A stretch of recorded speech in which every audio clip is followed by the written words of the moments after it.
wrap up for today is Dr. Nancie Celini. And she, amongst other things, she is a graduate of the New York Medical College with a master's degree in public health and a doctorate in public health. She's certified as a yoga teacher with over 1,000 hours of teaching. She's certified Warriors at Ease instructor. This is for people who are suffering from trauma, from combat, illness, injuries, etc. So works with the military quite a bit. She's a certified organizational change manager with experience in public health, health research, integrated medicine, organizational change management, technology, and education. Her perspectives are very, very unique on health, comes from many, many decades across public health and technology, as well as mobile health. She's worked in the bio and pharmaceutical industry, as well as intramural and extramural government research, nonprofits, military medicine, as well as academia.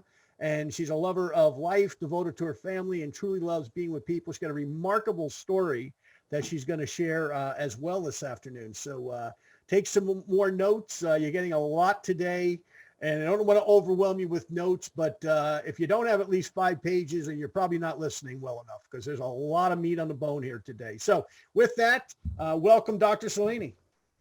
Thank you so much, John. And thank you, Keith, for inviting me to be here. And it really has been an amazing day with some amazing sessions. And I'm going to try to be a bit of the cleanup speaker with trying to package all of what we've heard today into very much a public health context.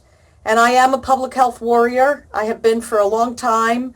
I believe in it. It's a very important discipline right now, certainly in the United States and around the world.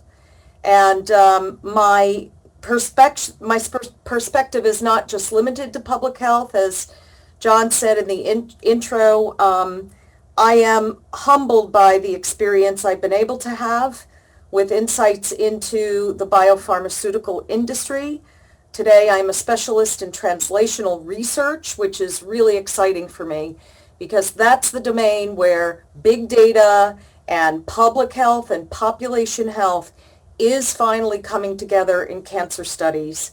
The industry has finally learned that we are more than just a very controlled, sterile kind of clinical trial, but how drugs actually work and therapeutics in the body after the trial in very, very large populations is one of the most important mechanisms we can learn from today. So when you look at cancer and some of the research being done, I will tell you it's attributable to a major transformation that's gone on. So I know people have this image of the big bad drug industry, and they're always in shock as to why a yogi from New York would be part of it. But I'm very proud of my work that I get to do to see this movement of public health, biotechnology, research all coming together. I've been an educator for a long time, and I hope that I'm going to be able to give you this little idea to take away with you today. Dr. McTavish just referenced it. What's in your health bank? And it's going to be very much framed by public health as well as yoga, as well as integrative health. Here are some of the things I'm going to explore with you in the next 15 to 20 minutes max. We're going to talk about health. What is health? You all talk about it all the time. But do we ever take the time to kind of pull back a little and really think about what it is by definition? I'll talk to you about public health. I'm going to give you a framework that's very, very important in terms of the social determinants of health, what goes into determining areas of our country, areas of the world, and what they have access to or may not have access to. We'll look at that. And then I'm going to leave you with not only the Grossman model, which is one of the most cerebral economic models of health and what health really is, but I'm also going to leave you with some ideas and a personal story, because I think the stories are really important. And as you have questions and curiosities, please send them in so that we can address some questions towards the end. So depending upon who you talk to, a more traditional view of what is health. It's a state of physical, mental, social well-being in which disease least the diseases that can be detected, and infirmity are absent. And that's kind of a classic way of looking at health and whether or not someone is healthy or not healthy. But wait, there's more. And you'll learn there's always more. If you talk to someone who's a little more integrative, like a Dr. Skipstead, and I loved your presentation, and I've been a recipient of energy healing. It's so important. If you talk to someone who's a little more homeopathic, more integrative, they'll say, yeah, health is being free from disease. And notice where the hyphen is. A state of ease means the body is at ease. We're not in discomfort. We're not in pain. And it's very interesting that Ayurvedic medicine, which is the sister science to yoga, that as far as people know is only several thousands of years old, they very much look at disease this way as not disease, but the lack of this discomfort in the body. But wait, there's still more. If you talk to someone today who's really integrative and really bringing some of the healing arts forward, as so many of the doctors that we heard from today are, they would tell you health is a balance between all organs and systems of the body. And I really cherish that definition myself, because it also means that we can be facing something or confronting something, an injury, an illness, but we can still have this balance in the body. So disease no longer means a death sentence. And in today, we have so many ways that we can get people out of that discomfort and into the pathway towards healing. So those are some of the traditional views of health. Now I'm going to turn it around. What is health to you? And more importantly, as you look in this great big heart that has a lot of word art in it, there's a lot of really nice things in there. We heard about a lot of them today. Maybe to you, health is wellness. Maybe being healthy is exercise. Maybe it's achieving this sense of tranquility and calmness. Or maybe if you listen to Bob, it's a state of maybe not being so calm, but instead being elated and excited to be doing what you're doing in a sport and in performance areas. The truth is, health to each person is very individualized. I've worked with people where their idea of health was to get out of pain enough to be able to pick up their grandchild. That's very different from a performance athlete who says, I want to be able to run the marathon and do a triathlon right after it. So goals are very different. So we're going to play a little poll right now. This is the interactive part of our session, so get ready. You all have the ability in Zoom to register a reaction, everything from a thumbs up to a clapping. I'm going to do a little independent, non-scientific study with you all, and Keith is going to help me out here.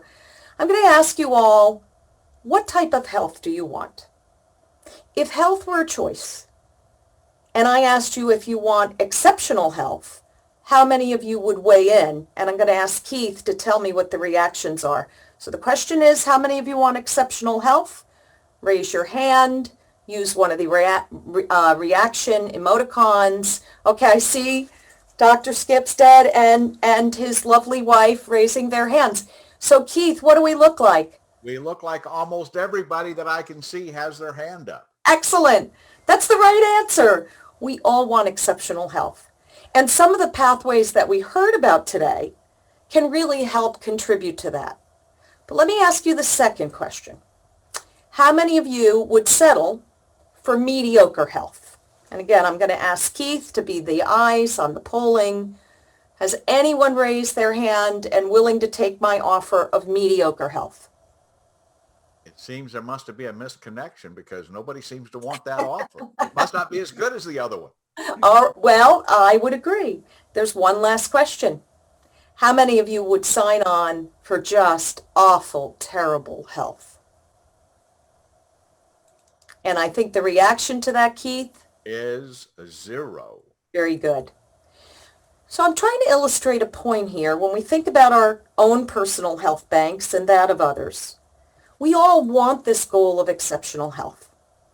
But there's another part of this poll, and if we were all in person in a big, big conference room somewhere, I would have everybody close their eyes right now, keep their hand up if they answered, yes, I want exceptional health.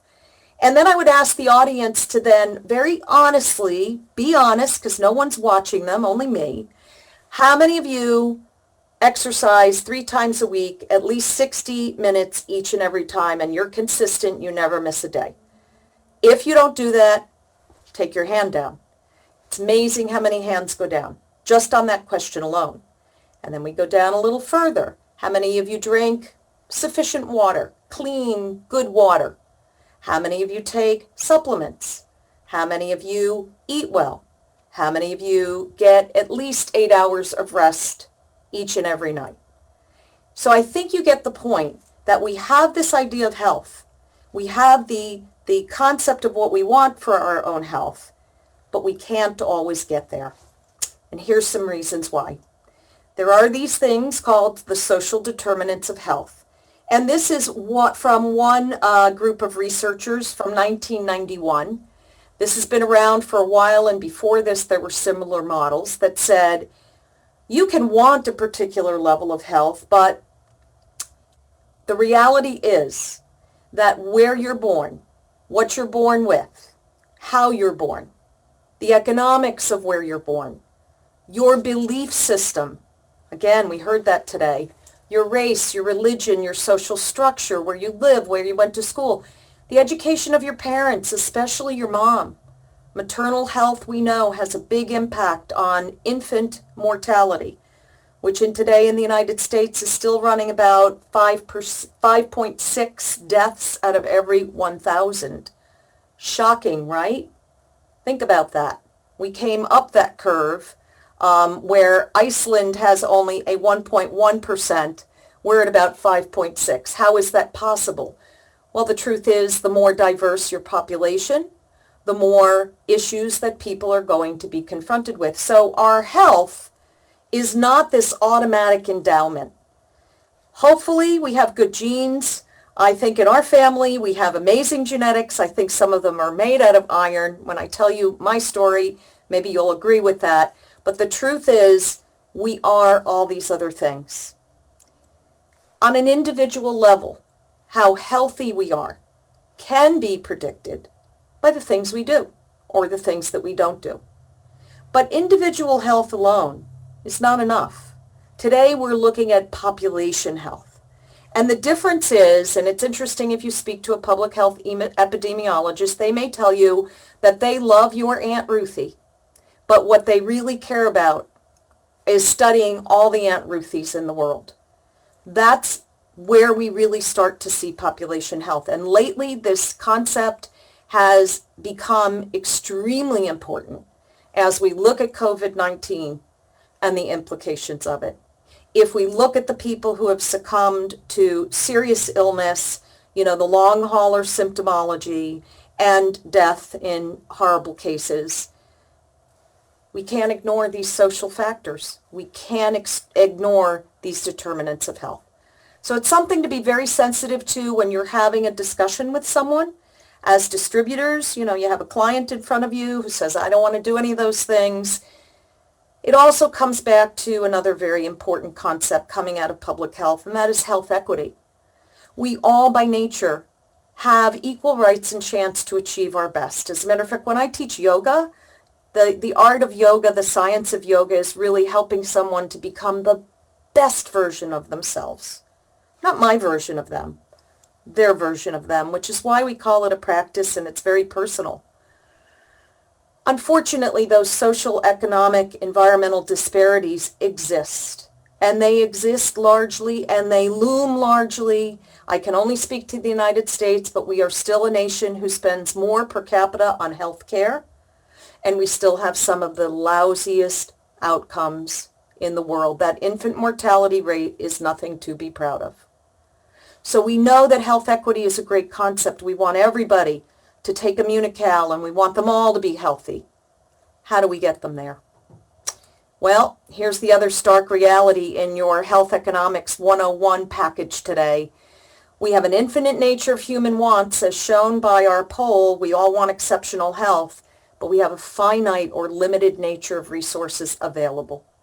And I'd like you to start to think about all the things you heard today as this package of health goods and services. Going for chiropractic care, going for Reiki treatments, going for acupuncture. Those are all things that we can decide to do, but wait, there's more. We have this concept of scarcity. We may all want the same things. Truth be told, we can't all have all the same things. So what do?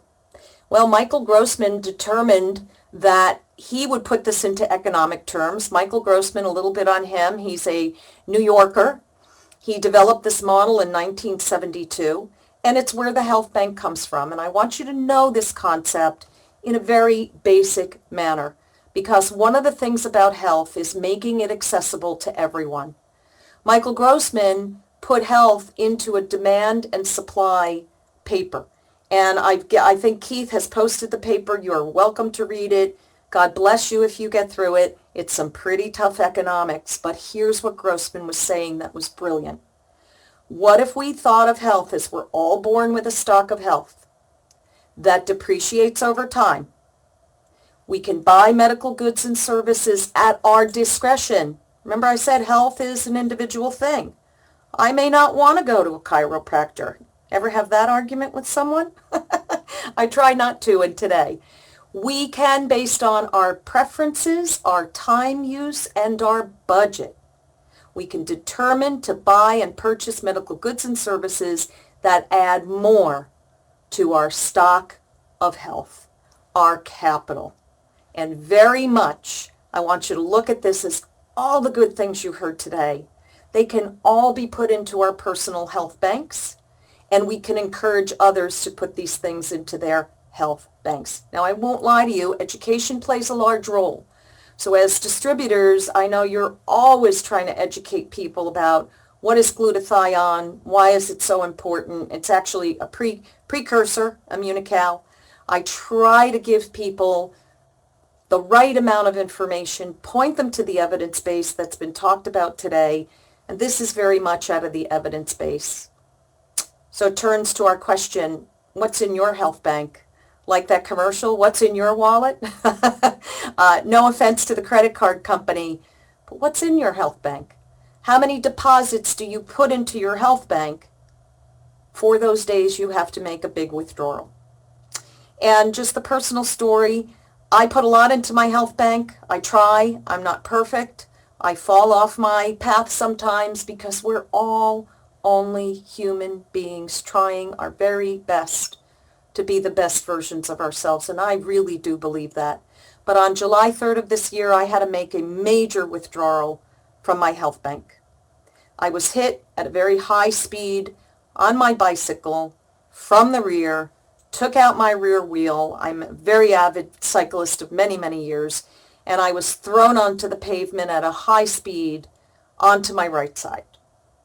I broke my shoulder, my elbow, and my femur just below the hip joint. So technically I broke 3 major joints all on the right side. Yeah, it was time to make a major withdrawal. Thank goodness that I've been doing the things that I trust and I believe in wholeheartedly, in addition to the science and having really reliable experts and scientists and doctors around me. I put a lot in this health bank, and I really do believe it is 4 months ago this week that I was in very bad shape, very serious shape. And doctors have asked me, because my fractures are non-detectable upon radiographic diagnostic now. Can't see them. They're gone. I was weight-bearing within a day of my first 2 surgeries. I had to go back for the shoulder to a trauma specialist just to put it in perspective of how bad this was. But doctors are amazed that I have almost full range of motion in my shoulder and certainly in the other joints that I have had fractured. The range of motion is good. I am back on my mat. I'm on my bike in my basement, not ready for the road yet. But thank goodness it was because of all of this. But all those things, they're things we all do. There's one notable thing. I've been taking Immunical because of a very loving person in my life who talked to me about it at length and showed me the science. And I've been taking the product for years.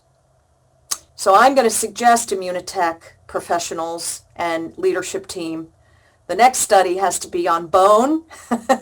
We know that Immunical helps tremendously with healing, but this is the only thing really different that I do over what maybe others have done. And I'm darn glad I did it. So improving, maintaining, sustaining our health. There's my heart again. This time it has food in it. Before it had words in it. In other pictures I have of hearts, I have people in it. Because we all want to improve, maintain, and sustain our health. From the food we put in our body, and the water, and the light maybe we expose ourselves to or don't, to exercise. That product I believe in so strongly.